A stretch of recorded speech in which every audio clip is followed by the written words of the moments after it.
Everybody, happy Sunday to you. Go Cowboys. I hope all of you are enjoying your Sunday. I know I will be tonight when the Cowboys come out victorious, but that aside, I hope you've taken this first week to settle into this course and really get to know this course, the syllabus, the assignments. I teach 1300 as well, and I've noticed in the introductions, I have several of you in both courses. So understand this is while there's some similarities in requirements, and they're both very much hands-on courses. They're set up very differently. I didn't design this course, right? I designed 1300. This one I took over from someone else. So that said, understand that we'll work through this together, right? Meaning this week you don't have anything due, any assignments due outside of reading chapter 1. You're going to find there's several weeks in here you don't technically have an assignment due outside of a reading. But that said, stay on top of it, because where in my other course you read a chapter, then there's a quiz. This you read 3 chapters and then there's a quiz. There's only like 4 of them, but they're like 25 points each. 25 questions each on 3 chapters. Of course, everything's open book. It's online. Never understood why someone would say don't do that if it's an online course, but all that said, use whatever you need: notes, books, PowerPoints, anything you can, right? But that said, read chapter 1 this week. Next week you have your first assignment due, and it's over ethical and legal issues of SUD counseling, and I'll do another video. I've faced several of these issues, not necessarily legal issues, but I've been in court, or I never made it to court. I was in the online waiting room. It was interesting, but we'll talk much more about that experience. But I have come across some ethical issues that I didn't really, think I would come across, because for me, ethics seem very easy, very black and white. They're not always, right? I always wondered, why do we need an ethics course? Don't sleep with your clients. Don't take advantage of your clients. Don't be in a dual relationship with your clients. Done. Don't cheat people financially, right? Pretty simple. Live by a code of ethics yourself, right?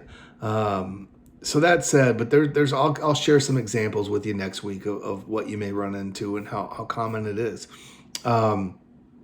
It's interesting. If you want to see, go to the Department of Health Services website and look up the LCDC license in Texas, and you'll be able to see how many people's license has been revoked, suspended, who are no longer practicing due to ethical violations. It's pretty astounding, actually. But that said, that's where your first DB will be, and I need you to really pay attention to these instructions. If you think you're just going to wing it and write something and it not follow that, I'm trying to tell you now, I'm trying to do you a solid, you're going to lose points. And I mean significant points. Like I said in the syllabus video, I hope all of you watch that, because there's some good information in there that really describes what I'm talking about right now.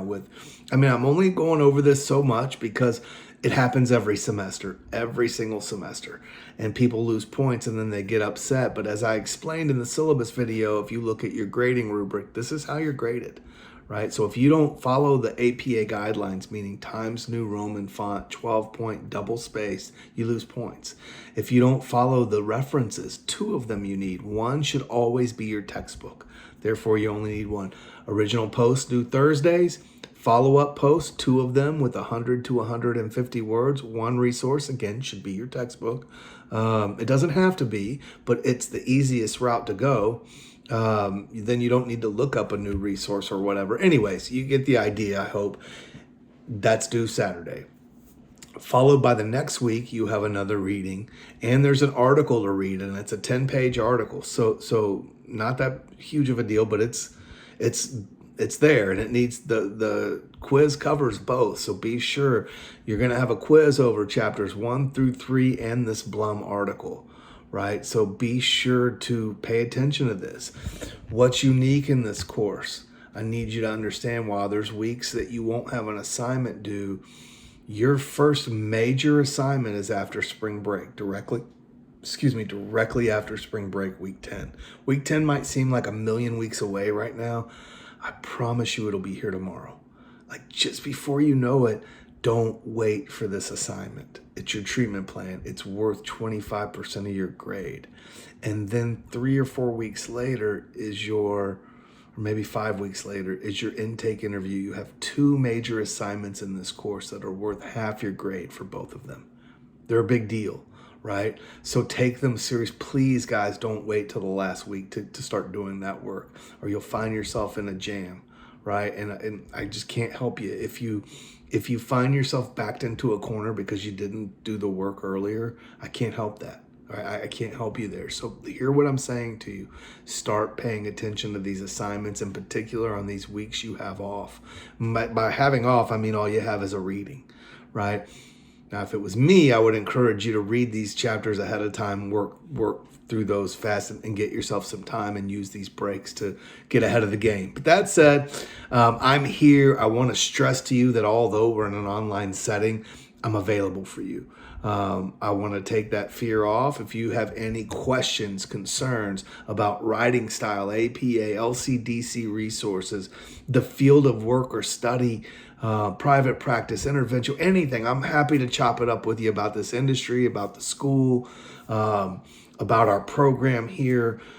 Anything you need, I'm happy to work with you on and work through you with, like help you work through is what I'm trying to say. So please don't hesitate to reach out to me. We can schedule a phone call, a Zoom, whatever it is that you need to get you what you need.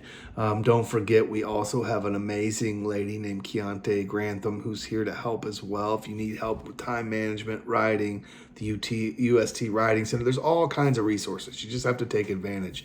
So that said, I hope you've settled in. I look forward to working together this semester. This week, you're reading Chapter 1 on Introduction to Substance Abuse Counseling, and we'll talk next week more about that. And this following week, you have a DB due and on ethical and legal issues. We'll certainly talk more about that, and I'll see you guys soon.